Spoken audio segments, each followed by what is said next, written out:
सिंह आणि उंदीर गोष्ट। एकदा जंगलात एक मोठा सिंह झाडाखाली झोपला होता। तेवढ्यात एक छोटासा उंदीर खेळता खेळता सिंहाच्या अंगावर चढला। सिंहाची झोप मोडली।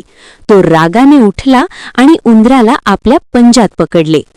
उंदीर घाबरून म्हणाला, महाराज, मला माफ करा, मी पुन्हा कधीही तुमची झोप मोडणार नाही। कदाचित कधीतरी मीही तुमच्या कामी येईन। हे ऐकून सिंह मोठ्याने हसला, तू एवढासा आणि माझ्या कामी येशील? तरीही त्याने उंदराला सोडून दिले। काही दिवसांनी सिंह शिकाऱ्यांच्या जाळ्यात अडकला। तो जोरात गर्जना करू लागला। त्याचा आवाज ऐकून तोच उंदीर तिथे आला। त्याने आपल्या तीक्ष्ण दातांनी जाळे कुरतडायला सुरुवात केली। थोड्याच वेळात जाळे तुटले आणि सिंह मोकळा झाला। सिंह म्हणाला, आज मला कळले की लहान सुद्धा मोठ्यांच्या कामी येऊ शकतात। बोध, कोणालाही लहान समजू नये। प्रत्येकामध्ये काही ना काही गुण असतात।